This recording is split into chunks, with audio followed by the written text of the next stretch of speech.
Bismillahirrahmanirrahim. Assalamualaikum warahmatullahi wabarakatuh. Waalaikumsalam warahmatullahi wabarakatuh. Selamat pagi semuanya.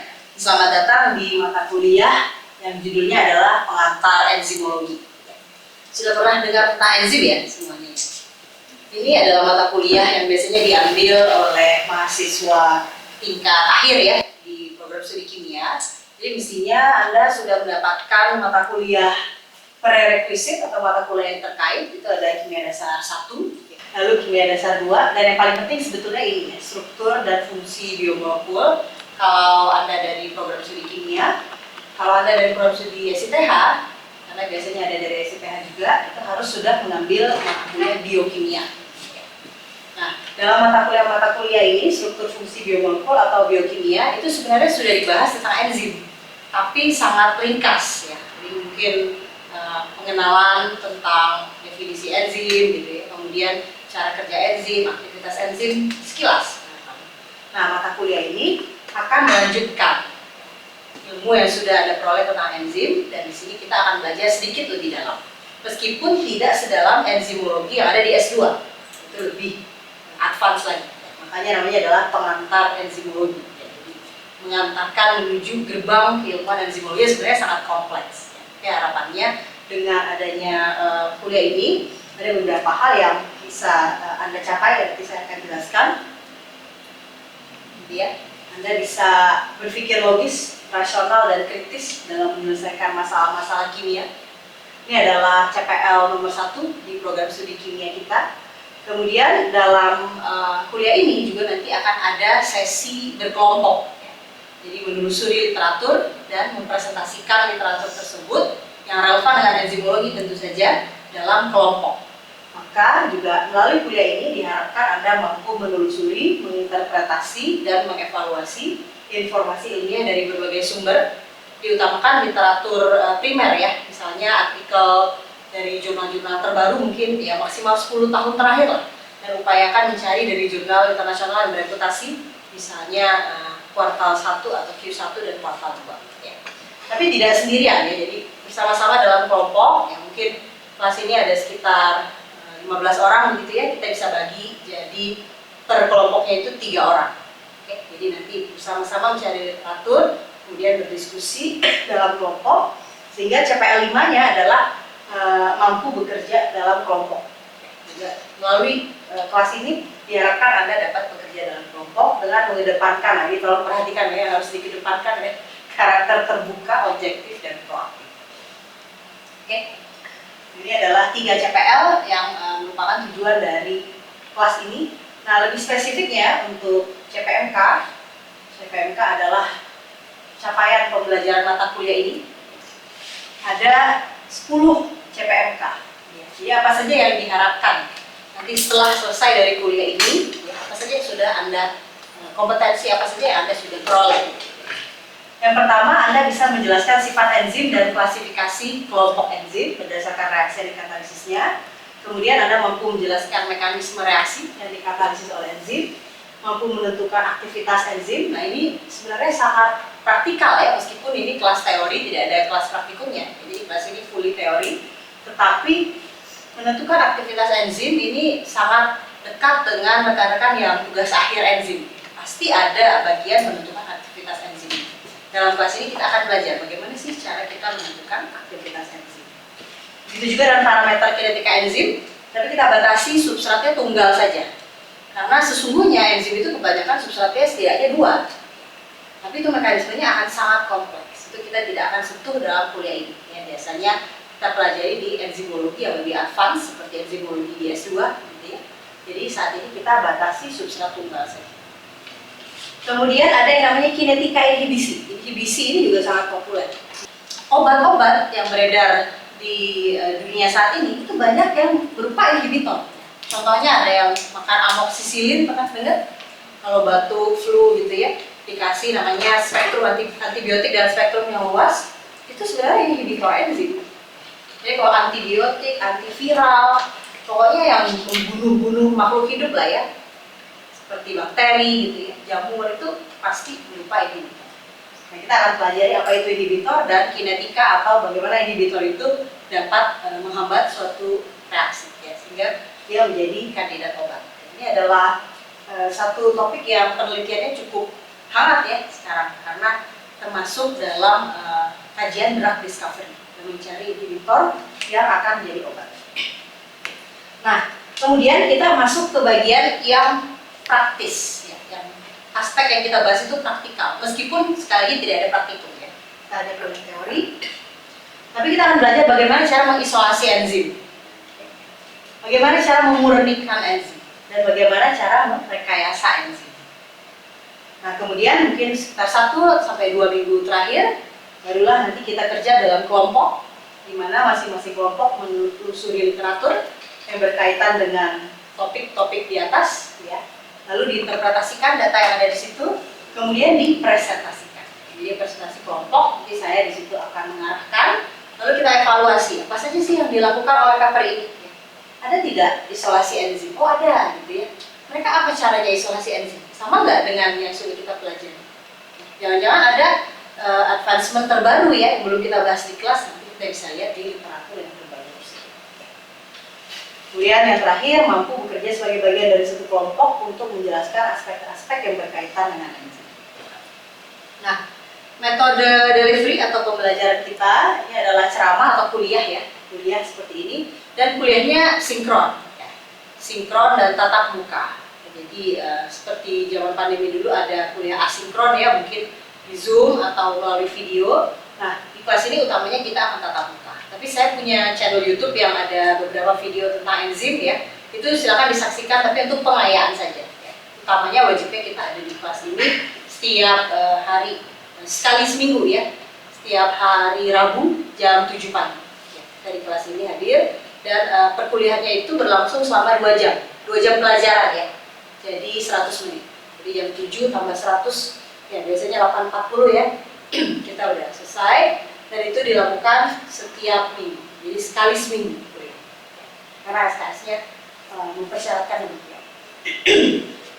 Nah, kemudian dalam pembelajaran ini juga nanti ada studi kasus ya, terutama sekali yang berkaitan dengan literatur yang relevan dengan pengantar enzimologi. Kemudian ada presentasi yang berbasis kerja kelompok dan diskusi kelompok. Oke. Nah, modalitas pembelajarannya seperti yang saya sampaikan tadi adalah visual, itu melalui bahan-bahan yang saya jelaskan di kelas, dan nanti juga Anda bergantian ya yang menjelaskan, terutama saat presentasi kelompok dan secara sinkron. Ini utamanya, tapi sebenarnya seperti yang saya bilang, saya punya channel YouTube yang bisa digunakan untuk membantu pembelajaran asinkron. Tapi itu adalah pengayaan saja, ya, utamanya kita. Oke. Nah, yang terakhir assessment-nya ya. Nah, bagaimana kuliah ini bisa nanti pada akhirnya Anda dapat nilai, ya, bagaimana Anda di-assess dalam kelas ini, oh bahwa sudah betul loh mampu menjelaskan teknik isolasi enzim gitu ya, dan seterusnya. Nah, kita akan lakukan 2 tipe assessment. Yang pertama adalah ujian ya, tentu saja. Ya. Ujian itu nanti akan diadakan di tengah semester atau disebut sebagai UTS, ujian tertulis teori buku tertutup. Ya. Materinya apa ya? Nanti kemungkinan sampai bagian isolasi. Ya. Jadi dari awal sampai isolasi enzim nanti ada ujian teori. Itu perorangan ya, tentu saja. Dan itu bobotnya 50%. Nah, 50% laginya apa? 50% laginya adalah tugas berkelompok. Karena mata kuliah ini juga mensyaratkan Anda bisa menelusuri literatur dan mempresentasikannya. Maka itu juga menjadi bagian dari assessment. Jadi 50% ujian, 50% dari tugas berkelompok. Nah, untuk tugas berkelompok, ini ya, karena dalam kelompok itu ada 3 orang.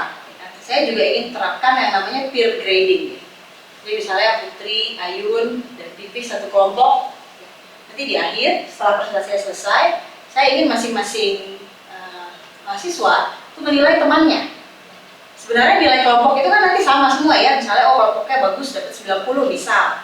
Tapi kan mungkin tidak semua berkontribusi sama terhadap outcome yang dicapai oleh kelompok tersebut. Nah, jadi nanti secara rahasia gitu ya, nanti saya sebarkan form. Masing-masing anak menilai rekannya. Kalau oh ternyata dia membantu dengan optimal, ya udah kasih 100%, jadi dia dapat 90. Kalau dia tidak membantu dengan optimal, ya nilai dengan jujur saja ya, misalnya 90%. Oke, berarti 90% kali 90 nilainya adalah berapa? 9 kali 9? 81 ya. Yang satu 90, yang satu 81 ya, karena memang kontribusinya sedemikian. Jadi terakhir tugas per kelompok ini nanti nilainya mungkin bervariasi. Meskipun nilai kelompoknya sama, tapi nanti akan ada sistem peer grading di mana kalian menilai temannya sendiri dengan jujur gitu ya, dan penuh integritas. Oke, ini bahan kajiannya sudah saya bahas sambil melihat tujuan kuliah ini tadi ya. Ada sifat klasifikasi enzim, ini akan kita bahas hari ini. Ya, di pertemuan pertama akan kita bahas. Lalu minggu depannya mekanisme reaksi enzim. Ini mungkin agak banyak, jadi mungkin membutuhkan 2 minggu. Lalu aktivitas enzim ini juga mungkin membutuhkan 2 minggu. Kinetika reaksi enzimatis substrat tunggal ini lebih banyak lagi, mungkin 3 minggu gitu ya. Kinetika inhibisi enzim, isolasi enzim, kemurnian enzim, kemudian aplikasi enzim di industri dan pengantaran KSM. Ini mungkin masing-masingnya cukup seminggu. Jadi kuliah kita biasanya sekitar 15 sampai 16 minggu, tetapi itu sudah termasuk ujian dan presentasi. Jadi nanti secara perkuliahan tidak hanya dari saya, tapi juga ada sesi presentasi dan sesi assessment dalam 16 minggu tersebut. Nah ini ada kedalaman materi yang mesti bisa kalian kuasai. Misalnya materi yang awal itu explore itu biasanya eksploratif, levelnya lebih rendah biasanya.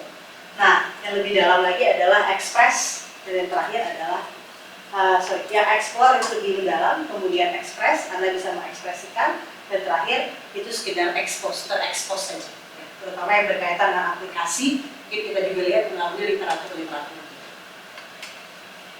Oke, demikian penjelasan mengenai pengantar enzimologi ini, baik bagaimana kita melaksanakan kelasnya dan interaksi kita seperti apa, dan sistem assessment-nya juga seperti apa. Yang mau ditanyakan dulu? Cukup ya? Oke, baik. Kalau gitu kita mulai saja ya dengan materi kita hari ini, yaitu materi yang pertama mengenai klasifikasi dan sifat enzim. Oke, nah mungkin sebagian besar dari Anda terutama sudah pernah mengambil mata kuliah itu tadi ya, ada mata kuliah struktur fungsi biomolekul, ada mata kuliah biokimia, pasti pernah mendengar enzim. Ya. Ada bisa berikan contoh enzim yang pernah diketahui? Amilase ya, bagus, itu sangat populer di industri ya. Ada lagi? Tirosin kinase itu sangat populer di dunia pengobatan kanker ya, karena salah satu enzim yang ditargetkan oleh inhibitor. Tadi kan saya cerita inhibitor sedikit ya. Nah sebenarnya enzim itu apa? Ya, pasti semua sudah tahu enzim adalah katalis. Kalau kita lihat dari kajian biomolekulnya, enzim itu identik dengan protein. Tapi apakah semua enzim itu pasti protein? Sebenarnya tidak juga. Ada enzim yang ada biokatalis, ya, biokatalis yang berbasis asam nukleat. Contohnya namanya ribozim. Ya, itu ada di ribosom, dan itu biomolekulnya adalah RNA. Ya, RNA ya, ribonucleic acid itu kan bukan protein. Ya. Tapi sebagian besar enzim atau biokatalis itu adalah protein. Protein yang masih ingat ya? Yang sudah dipelajari di mata kuliah yang lalu, itu adalah polimer dari asam amino dan seterusnya. Nah, tapi tidak semua protein juga enzim. Jadi enzim umumnya protein, tapi protein itu kelas yang lebih luas lagi. Ya. Misalnya yang laki-laki mungkin rambutnya kelihatan ya, itu protein juga tuh. Ya. Itu namanya keratin. Ya. Otot, ini kolagen, protein juga, tapi kan bukan enzim. Nah, seperti itu namanya protein struktur, protein yang membangun struktur jaringan makhluk hidup. Dan juga aktin, tubulin itu adalah protein-protein yang ada di sel, yang membangun sel. Itu namanya protein struktural.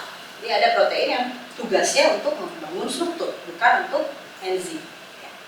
Lainnya lagi kelas yang besar adalah protein transport namanya. Protein tukang angkut. Contoh hemoglobin paling populer ya. Mengangkut apa hemoglobin? Oksigen. Dan sebenarnya CO2 diangkut juga. Ya. Jadi misalnya kita menghirup udara segar gitu kan di kelas ini ya, kalau tidak terlalu segar di kelas ini udaranya ya, udara segar dihirup gitu kan, oksigen itu masuk ke paru-paru, nanti masuknya ke darah, dan masuk ke darah itu bukan oksigennya molekul kecil terbang-terbang gitu ya, dia ada pengangkutnya tuh namanya hemoglobin. Makanya sehari-hari kalau kita merasa lemas gitu kan, kalau misalkan ada ke dokter, biasanya ditanya nih HB-nya bagaimana gitu. Karena nanti kalau HB atau hemoglobinnya rendah ya dia tidak bisa mengalirkan oksigen. Sementara oksigen itu kan sangat penting untuk produksi energi. Itu ada kajiannya di metabolisme, mungkin sudah ngambil kelas itu. Nah, Jadi ada kelas protein struktur, protein transport, dan terakhir yang paling besar sebenarnya adalah protein yang bisa melakukan katalisis atau mempercepat. Katalisis itu kan mempercepat reaksi. Ya, jadi protein-protein tukang percepat reaksi. Itu adalah enzim. Nah, kita lihat sebenarnya enzim ini seberapa sentral dan seberapa hebat gitu ya. Kalau kita lihat dari tabel ini saya ambil dari artikel ilmiah ya, dari Science. Ini salah satu jurnal paling top ya di dunia Science. Kita lihat contoh enzim yang pertama, misalnya OMP dekarboksilase. Kalau tidak ada enzim atau istilahnya non enzimatik, ya, waktu paruh atau half life reaksi ini 78 juta tahun.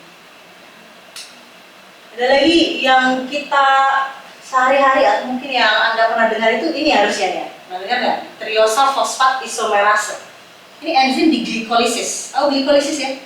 Pagi ini kalau pada makan pasti ada karbohidrat ya kan ya, gorengan atau apa bala-bala gitu kan, atau nasi atau bubur atau nasi kuning, pasti ada karbohidratnya kan, atau kentang ya.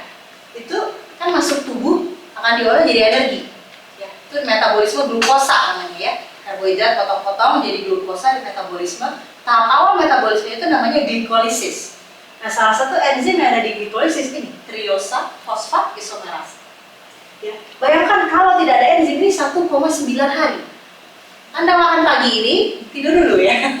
Tidur dulu 2 hari, baru saya bisa bangkit dari kasur ya, karena saya baru punya energi nih untuk menjalani hidup saya gitu. 1,9 hari.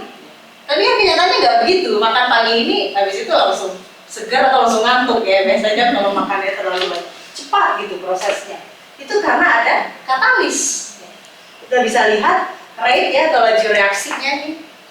Kalau dia tanpa katalis atau uncatalyzed, itu laju reaksinya 4,310 min 6 ya, per detik, min 6.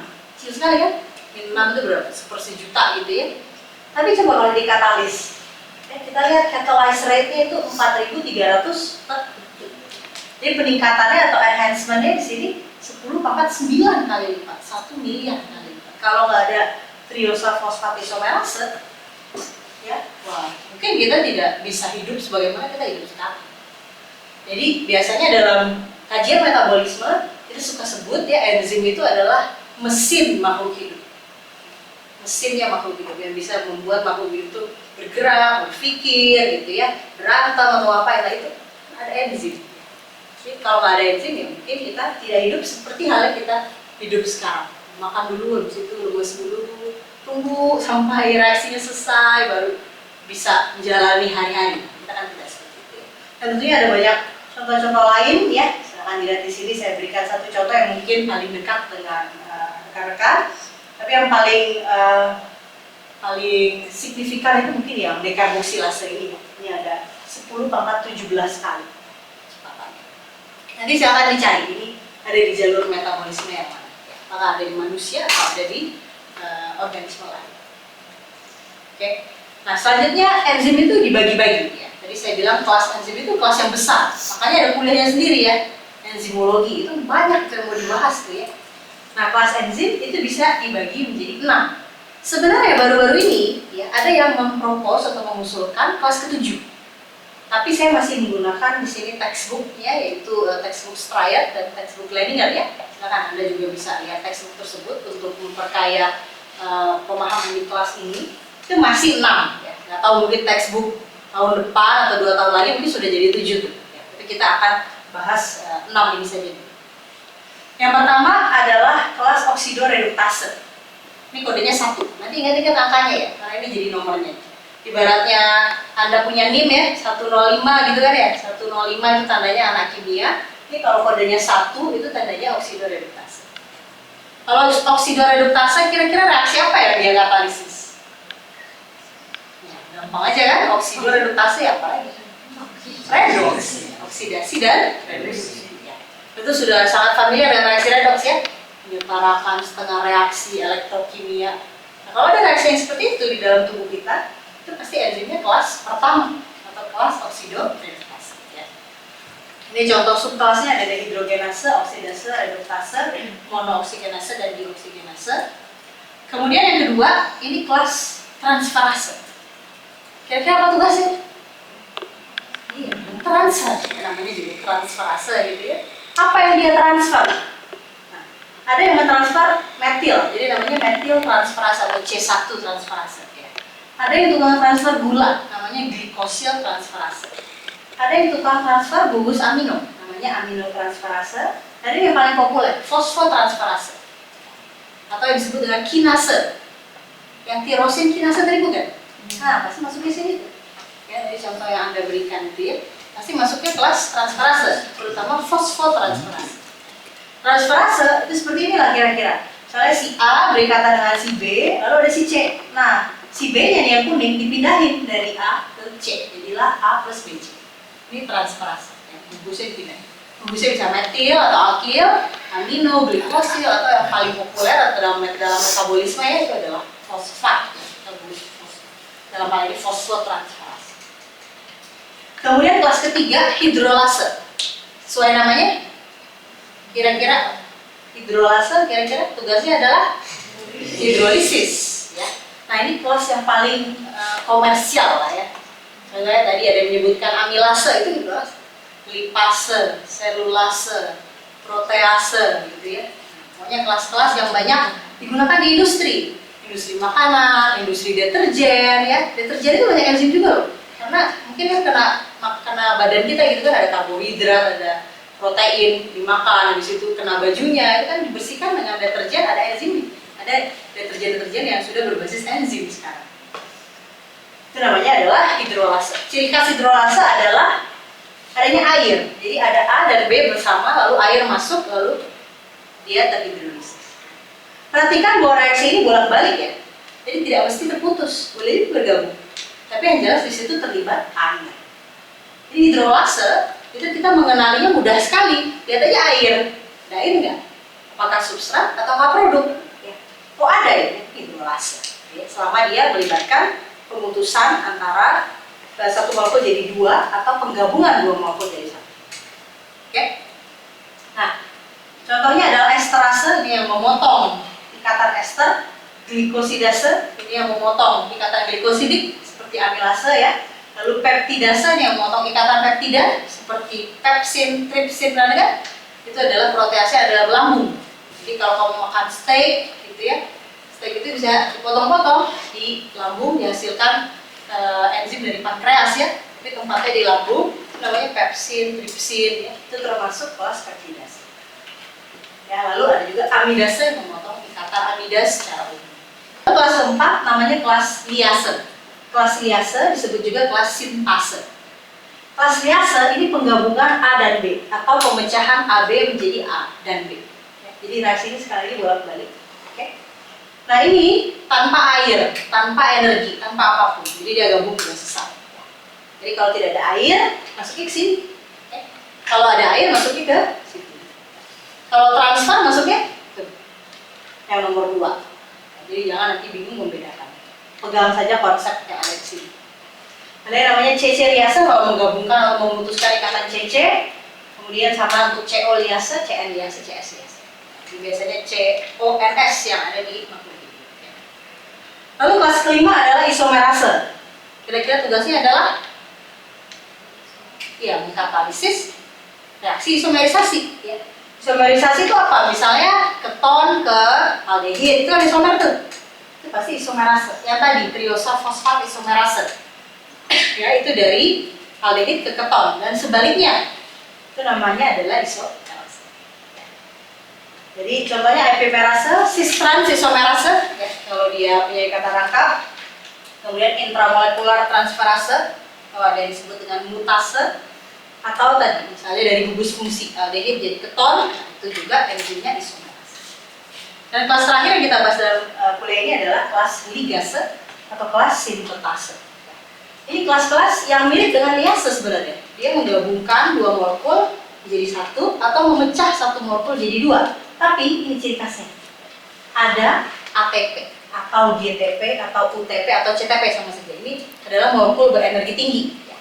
Ini namanya mata uang energi. Ya. Dia sudah pernah dengar metabolisme dan dia berubah menjadi ADP, ya kalau ATP dia jadi ADP dan fosfat bebas. Ya. Ini cara kita membedakan, ini kira-kira reaksi ini dikatalisis oleh enzim kelas berapa. Jadi ada 6. Sudah hafal? 1. Hidrolisase, 2. Transferase, 3. Hidrolase, 4. Ligase, 5. Isomerase, dan 6. Ligase. Nah, kelihatannya simpel, tapi nanti pas ujian kan saya kasih reaksi ya. Masih banyak yang salah loh ya, jadi harus pegang konsep ini. Kadang-kadang bingung ligase dengan ligase. Padahal bedanya cukup jelas ya. Kita lihat saja ada ATP, ADP, dan PI. Atau tidak? Ya. Ada juga yang bingung antara transferase dengan liase. Ya, itu beda. Kalau liase A, B gabung. Kalau transferase A sama B, D-nya diambil. Ya, tidak ada satu molekul jadi 2 atau 2 molekul jadi 1, enggak. Ya, 2 molekul nih. Yang satu punya gugusnya dipindahin, itu transferase. Jadi coba lagi dikaji konsep itu agar tidak bingung dalam membedakan. Oke, silakan. Ada yang mau bertanya dulu? Terkait dengan materi sudah saya sampaikan sejauh ini. Oke, silakan.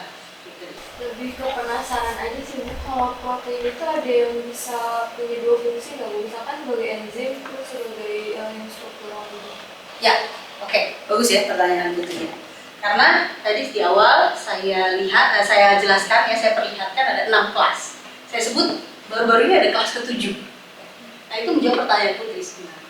Ada sebenarnya dia itu dikategorikan protein transport. Dia tukang angkut nih, ya. Tetapi di situ dia juga melakukan reaksi kimia. Seperti yang Putri tanyakan, dual fungsi itu ada. Ya. Dan kalian pasti pernah dengar. Namanya adalah ATP sintase. Pernah dengar? Pasti pernah dengar ya. Kalau nggak pernah dengar, belum pernah ngambil kuliah metabolisme kan? Semuanya mungkin sudah ngambil ya, atau sedang ngambil mata kuliah metabolisme. ATP sintase itu sesuai dengan namanya membuat ATP. Masih ingat cara kerjanya? ATP sintase bagaimana cara kerjanya? ATP sintase itu punya 2 unit. Ada yang kayak roda, ya, lalu ada yang kayak bunga. Ya, itu tuh gambar saya sangat primitif ya, silakan nanti dilihat ya struktur ya sebenarnya. Ini namanya unit F0, ini namanya unit F1. Ini adanya di membran. Ya, ATP sintase itu adanya di membran, ya, membran sel, terutama khususnya organelnya mitokondria ya, dia ada di membran mitokondria. Nah, apa yang terjadi? Unit F0 ini akan mengangkut H+. Masih ingat? Pompa proton. Ya. Jadi nanti dia akan melewatkan H+. Tapi saat dia melewatkan H+, nanti ini akan berputar. Jadi dia akan memuat H+ dulu. Setelah H+-nya cukup sekitar 10 buah gitu ya, 10 molekul, nanti dia putar. Begitu dia berputar, konformasi yang bawah ini akan terbuka. Saat konformasi yang terbuka, dia akan menggabungkan ADP plus PI menjadi ATP. Ini cara dia mensintesis ATP. Kayak namanya ATP sintase. Nah, di satu sisi yang seperti ini, sebenarnya fungsinya transport. Ya. Jadi dia melewatkan H+, memindahkan H+ dari satu tempat ke tempat lain yang dibatasi oleh membran. Tapi di sisi lain dia juga mensintesis suatu molekul. Ini reaksi kimia nih. Ciri khas reaksi kimia adalah adanya pemutusan dan pembentukan ikatan. Ini kan pemutusan pembentukan ikatan. Kalau ini kan tidak ada, lewat doang. Nah, ini namanya transport. Kalau ini reaksi kimia. Nah, yang seperti ini dikategorikan baru-baru ini kelas ke-7, namanya kelas transportase. Jadi dia mentransport, tapi sebenarnya dia enzim juga. Jadi, jawaban terhadap pertanyaan Putri tadi ada ya, ada enzim yang kemudian dia tidak hanya melakukan atau mengkatalisis suatu reaksi kimia, tapi dia juga melaksanakan yang kira-kira seperti ATP sintase. Dan ini adalah kelas yang baru yang diusulkan. Dia tidak bisa dikategorikan sekedar 1-6 ini ya. Tidak bisa dikategorikan misalnya liase, karena dia ada tambahannya nih. Kita diusulkan kelas ke